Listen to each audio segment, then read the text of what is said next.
Hey, I'm John from SurfFX, and we're having a look at the new Ozone Infinity V2.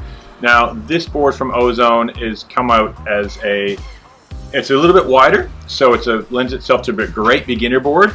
And as opposed to like the Lightwind boards of a lot of the other brands, it's not a flat slab. So a lot of those are really low rockered and just completely flattening with a tiny bit of concave. But this board is more of a really nice free ride, freestyle board that they've added a bit of width to get a little bit, just more Lightwind wind range. Also makes it a fantastic beginner board because it's that kind of board you're not really going to outgrow it soon because it does have that great freestyle free ride element to it. So what have they done to it?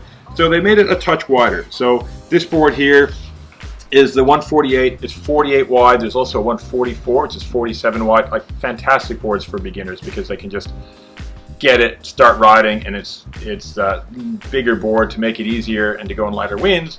But again, without having it like it's a big door.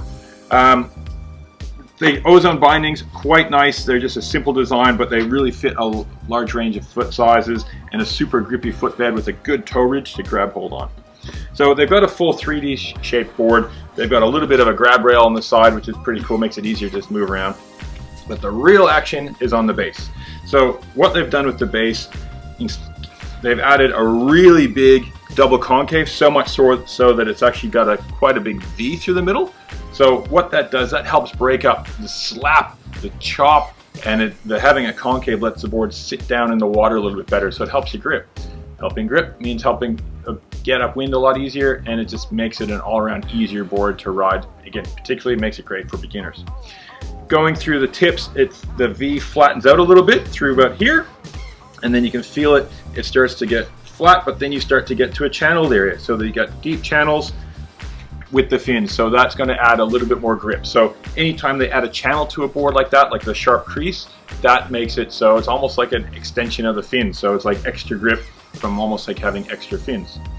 So having that with the V just really helps for a nice smooth ride, because sometimes on those big wide, if it's a really flat board, they do kind of slap a lot and chop. So having a bottom contour helps break that up. Think of like the hull of a boat, it just lets it ride through the rough water a lot easier.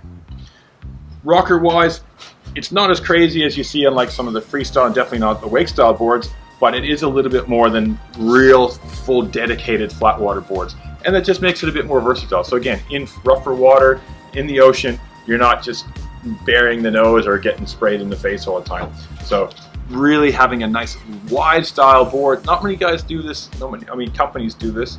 They don't really have a wide style board that makes it, a nice free ride board that makes it great for light wind and great for beginners. So good to see it from Ozone. Well done, guys. It's nice to see you guys pushing a few new little developments in your product range.